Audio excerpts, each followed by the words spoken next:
You know, all great ideas start in someone's or a group of people's minds. In the case of the North Central Kansas Tech School in Beloit, that's what happened. It began with the story in the Farm Journal that appeared in about 1960 in the Farm Journal, back about Delaware and Maryland, two states that adopted this form of education. They're the first ones that anybody knows about. I was on the school board here for 13 years in Beloit, but after I'd been on a while, and this would have been in the early 1960s, I read this story and I took it to the board meeting, and I said, well, why can't we do something about all these kids we're just pushing through the school system and turn them loose, and they don't have any qualification to do anything.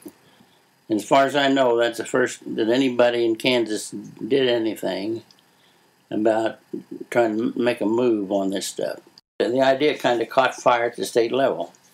Pretty soon everybody thought it was a good, positive thing to do. And I think it was Governor Anderson that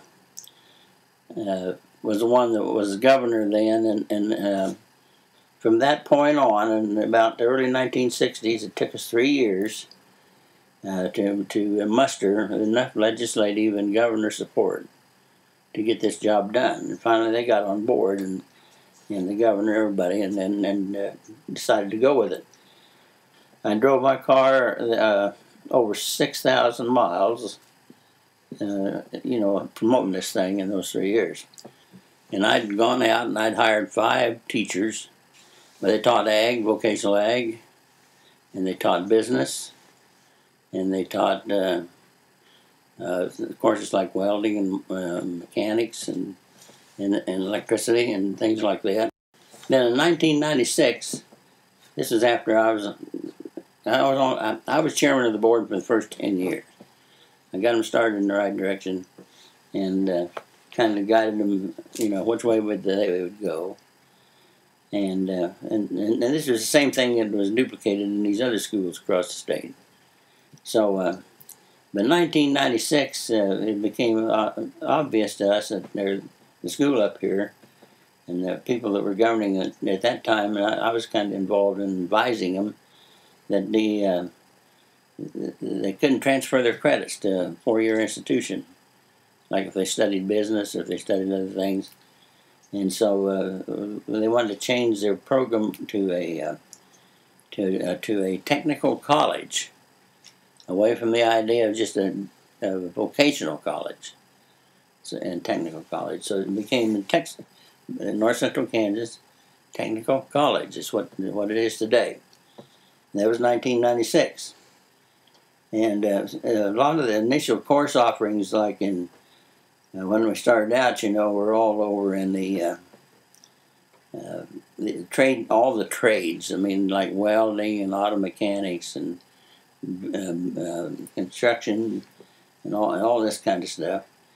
And so what became evident when we changed it to the college, but one of the main things that this school did was establish a heavy equipment school, where we train people that build roads and run the big equipment, the big cranes and the bulldozers and all that stuff. And that was just, nobody else was doing that in the state until we did it.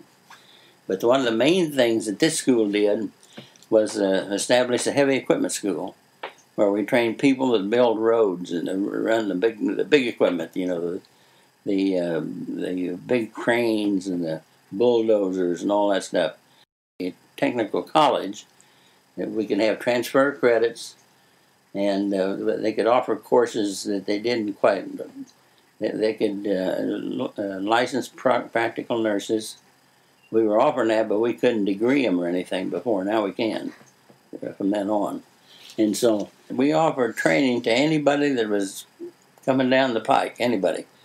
And so we had kids going to heavy equipment school here that were from all over the country.